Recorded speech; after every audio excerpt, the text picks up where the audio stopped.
जेके media देखने वाले सभी दर्शकों का एक बार फिर से बहुत बहुत स्वागत है। तो जम्मू कश्मीर में होने वाले विधानसभा चुनावों को लेकर इस समय काफी ज्यादा सरगर्मियां तेज हो चुकी हैं और लगातार आप देख रहे हैं कि तमाम सियासी पार्टियां इस समय जो है जोर लगाती नजर आ रही हैं। वो लोगों के बीच में जा रहे हैं तमाम नेता और यही लोगों के बीच में संदेश दे रहे हैं कि आप हमें वोट दो, हम आपके तमाम मसले मसाइल का हल करेंगे। ये तो चलिए एक चीज हो गई जो हमें हर बार चुनावों में देखने को मिलती है कि नेता लोगों के बीच में जाते हैं, कई चुनावी वादे करते हैं। लेकिन जम्मू कश्मीर में 10 साल के बाद होने वाले इन विधानसभा चुनावों में क्या कुछ नया होने वाला है, इससे पहले भी मैं आपको पार्ट 1 को लेकर बता चुका हूं, सांबा जिला को लेकर कि सांबा जिला में क्या कुछ नया होगा, वो वीडियो आप देख चुके हैं। लेकिन अब पार्ट 2 में लेकर हाजिर हुआ हूं कि जम्मू कश्मीर में होने वाले विधानसभा चुनावों में इस बार क्या कुछ नया होगा। तो मैं सबसे पहले आपको बताना चाहता हूं कि धारा 370 और आर्टिकल 35A को जब हटाया गया 2019 में, तो उसके बाद से लगातार ये कयास लगाए जा रहे थे कि अब जम्मू कश्मीर को यूटी बना दिया गया है, तो जम्मू कश्मीर में अब चुनाव कब होंगे। तो अब देर आए दुरुस्त आए, फाइनली जम्मू कश्मीर में विधानसभा चुनाव होने जा रहे हैं। तो इसमें जो नई चीजें हमें देखने को मिलेगी, वो सबसे पहले मैं आपको चीज बताना चाहता हूं कि जो भी सरकार अब जम्मू कश्मीर में बनेगी उस सरकार का टेन्योर होगा 5 साल का। यानी इससे पहले 6 साल का टेन्योर हुआ करता था, लेकिन अब जिस तरह से जम्मू कश्मीर यूटी बन गया है, तो अब यहां यूटी में पहली बार ये विधानसभा चुनाव होने जा रहे हैं। तो यहां पर सरकार का जो टेन्योर होगा वो 5 साल का होगा, इससे पहले 6 साल का हुआ करता था। इसी के साथ साथ जैसे मैंने आपको धारा 370 और आर्टिकल 35A को लेकर बात की कि जब उसे हटाया गया उसके बाद वेस्ट पाकिस्तानी रिफ्यूजीज को उनके अधिकार मिले, वाल्मीकि समाज हो, गोरखा समाज हो, उन तमाम समाज के लोगों को उनके अधिकार मिले। तो इस बार जो है विधानसभा चुनावों में जम्मू कश्मीर में वेस्ट पाकिस्तानी रिफ्यूजीज को भी वोट डालने का हक है, उनको अधिकार मिल चुके हैं। वाल्मीकि समाज हो या फिर गोरखा समाज हो, इनके लोग इस बार विधानसभा चुनावों में वोट डाल सकेंगे। ये एक नई चीज इस बार आपको जम्मू कश्मीर में होने वाले विधानसभा चुनावों में देखने को मिलेगी। इसी के साथ साथ आपको मैं ये भी बताना चाहता हूं कि बाहरी राज्यों के लोग जो जम्मू कश्मीर में रहते हैं, जिनका डोमिसाइल बन गया है, तमाम वो डोमिसाइल होल्डर्स अब जम्मू कश्मीर में अपना मत का उपयोग कर सकेंगे। यानी उनको भी वोट डालने का अधिकार मिल गया है। जो बाहरी राज्यों के लोग यहां जम्मू कश्मीर में डोमिसाइल होल्डर्स हैं, वो भी वोट डाल सकेंगे। इसी के साथ साथ कुछ और चीजें भी हैं, जिसमें मैं आपको बता दूं कि विधानसभा में जो नॉमिनेटेड मेंबर्स की संख्या रहती है, इस बार वो संख्या जो है नॉमिनेटेड सदस्यों की मेंबर्स की वो 5 होगी। यानी 5 नॉमिनेटेड मेंबर्स होंगे इस बार विधानसभा में। यह भी एक नई चीज हमें देखने को मिल रही है। इसी के साथ साथ अगर बात करें तो जो महिलाओं की यानी नॉमिनेटेड महिलाओं की संख्या पहले हुआ करती थी विधानसभा में, वो 2 हुआ करती थी, लेकिन इस बार इन महिला नॉमिनेटेड सदस्यों की बात करें तो उनकी संख्या 3 होगी। ये भी इस बार हमें नई चीज जो है वो देखने को मिलेगी विधानसभा में। इसी के साथ साथ अगर बात करें एसटी कम्युनिटी को लेकर, तो एसटी कम्युनिटी को जो है 9 सीटों पर आरक्षण मिलेगा। यानी 9 सीटें जो है, इन 9 सीटों पर जम्मू कश्मीर में जो है इन एसटी कम्युनिटी के लोगों को जो है आरक्षण दिया जाएगा 9 सीटों के ऊपर। तो ये भी पहली बार जो है वो होने जा रहा है।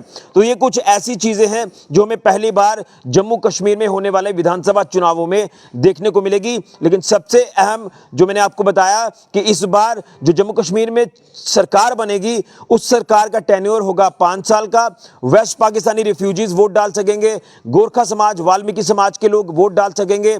इसी के साथ जो बाहरी राज्यों के लोग यहां रहते हैं, जिनका डोमिसाइल बन गया है, वो भी यहां पर वोट डालेंगे। इसी के साथ साथ जिस तरह से मैंने आपको बताया कि जो नॉमिनेटेड मेंबर्स की संख्या होगी विधानसभा में वो 5 होगी, जिसमें अगर बात करें तो महिला नॉमिनेटेड सदस्य जो होंगी वो इस बार 3 होगी। ये चीजें इस बार के विधानसभा चुनावों में हमें जो है वो नई देखने को मिल रही है।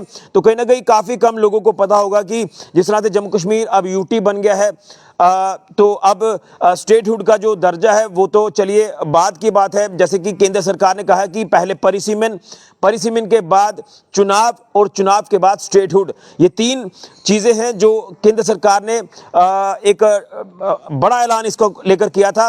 तो उसमें से 2 चीजें जो हैं वो क्लियर हो चुकी हैं, परिसीमन भी हो चुका है, उसके बाद अब चुनाव भी होने जा रहे हैं और इसके बाद नंबर आएगा स्टेटहुड का, यानी राज्य का दर्जा जो है वो दिया जाएगा। लेकिन इससे पहले पहले मैं आपको बताना चाहता हूं, जैसे मैंने आपको शुरुआत में बताया कि जम्मू कश्मीर में इस बार जो विधानसभा चुनाव होंगे वो 90 सीटों पर होंगे, जिसमें 43 सीटें जो वो जम्मू संभाग की हैं, 47 सीटें कश्मीर संभाग की हैं।